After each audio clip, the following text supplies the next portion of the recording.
Bonjour frères et sœurs. Aujourd'hui, je viens avec un message que le Seigneur m'a mis à cœur, de vous partager mon témoignage. Je vais vous parler de moi. J'ai perdu mon père à l'âge de 10 ans. J'ai fait une grande dépression. Je ne demandais jamais de l'aide à personne. Je gardais tout pour moi. Je me cachais pour pleurer.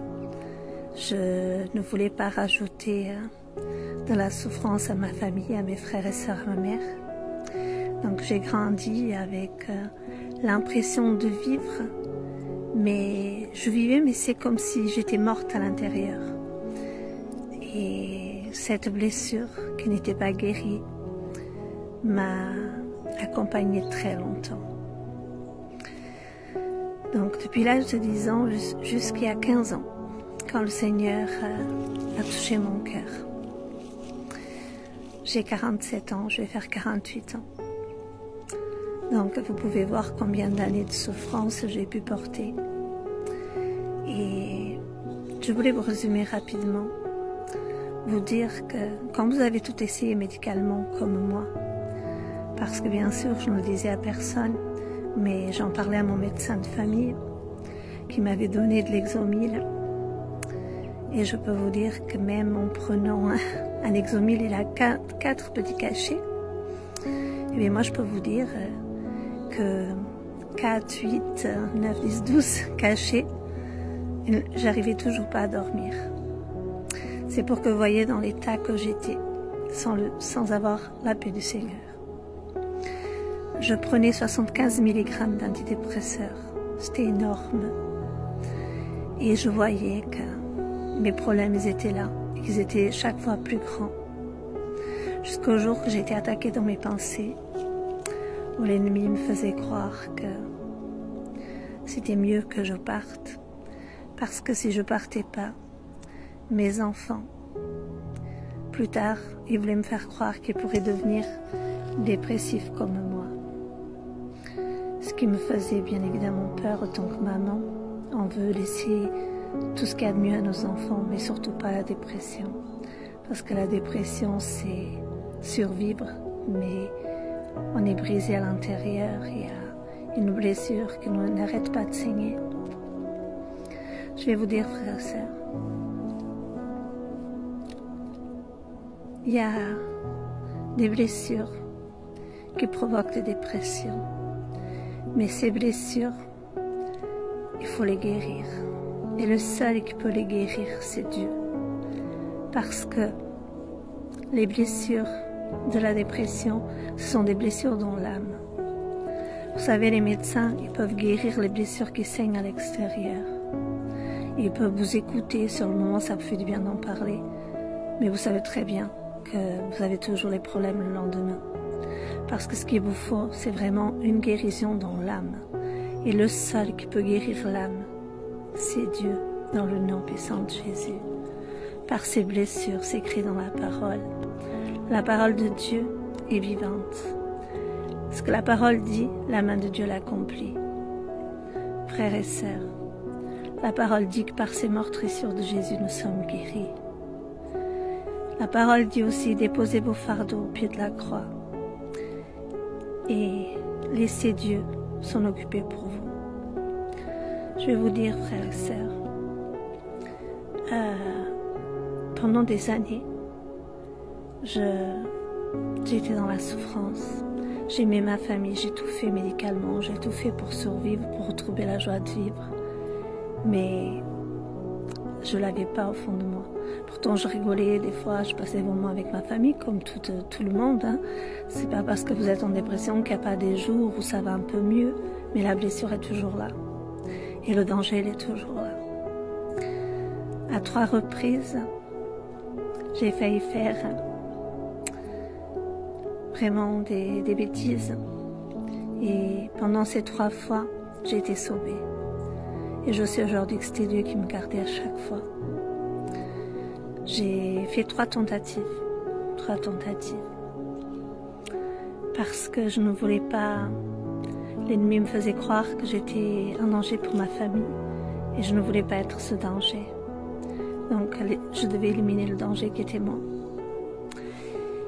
Jusqu'à ce qu'un jour, je croise une amie qui m'a présenté une voisine à elle, chrétienne, qui m'a dit en me regardant, « Ouvre la Bible, Dieu va te parler, tu en as besoin. » Et je l'ai regardé cette personne et je lui ai dit, « Ça fait longtemps que je ne crois pas en Dieu. » Au fond de moi, je veux dire la vérité, je croyais en Dieu, parce que mon père croyait en Dieu. Et quand je l'ai perdu, mon monde s'est écoulé. Et je savais déjà toute petite que Dieu avait le pouvoir de nous emporter ou de nous laisser. Et je l'ai appris des années après, que mon père était malade. Enfin, je le savais que mon père était malade, mais pas à ce point.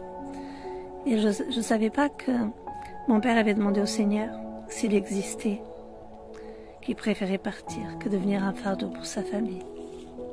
Parce qu'il avait déjà 6 enfants et qu'il savait que c'était dur pour ma mère et que si lui il se trouvait paralysé un jour, ça allait être très dur pour ma mère.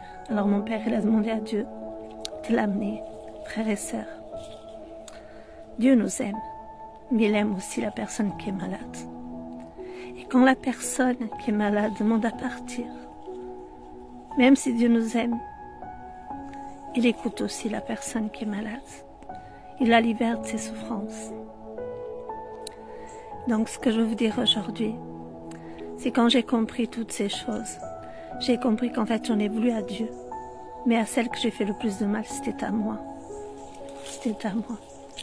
Parce que mon père, il avait été exaucé dans sa prière et que le Seigneur a écouté sa prière. Il l'a soulagé dans ses souffrances. Et moi, j'étais esclave de la souffrance, d'en vouloir au Seigneur pour quelque chose que j'avais même pas à lui en vouloir parce qu'il a fait la volonté de mon Père. Je voulais vous dire, frères et sœurs, apprenons à faire confiance à Dieu, même dans ce que nous ne savons pas. Notre Dieu, il est bon, compatissant. Et il m'a toujours gardée parce que mon père avait prié pour moi. Des années après, comme vous savez, j'ai des dons de prophétie et de vision et le Saint-Esprit me parle. Et il m'a montré la prière de mon père. Mon père avait prié pour que Dieu me protège, moi, ma mère et mes frères et sœurs. Ce que Dieu a toujours fait. Bien sûr, le chemin n'a pas été facile, mais à chaque fois, j'ai vu la main de Dieu qui nous a protégés. Je vais vous dire une chose.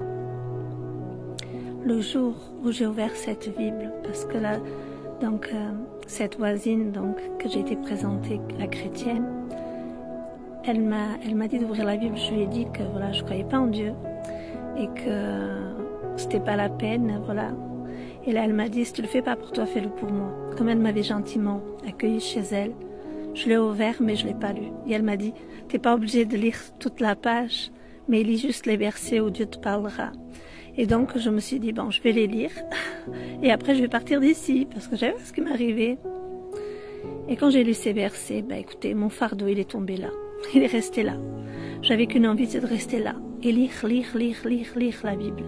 Parce que, il y a un verset qui m'a parlé, qui me disait de déposer mes fardeaux au pied de la croix.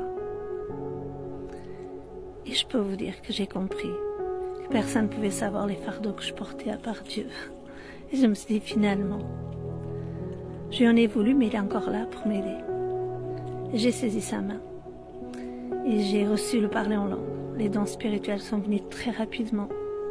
Même si j'en avais déjà, que je me suis rendu compte plus tard, parce que les visions, j'en avais déjà eu, qui sont concrétisées. Les songes aussi. J'ai vu aussi un ange, petite. J'ai vu Jésus aussi. Après le décès de mon père, un jour que je pleurais dans la fenêtre. Mais je croyais que c'était mon imagination jusqu'à ce que je le revoie à l'âge adulte. Je voulais vous dire, vous avez rien à perdre, mais vous avez tout à gagner. Vraiment, prenez une Bible. Vous qui n'êtes pas bien, ouvrez-la. Mais avant de l'ouvrir, demandez à Dieu de vous parler. Et je peux vous dire que Dieu vous parlera. Et recevez votre miracle comme moi je l'ai reçu, parce que la parole, elle est vivante. elle a franchi mon cœur et depuis, voilà.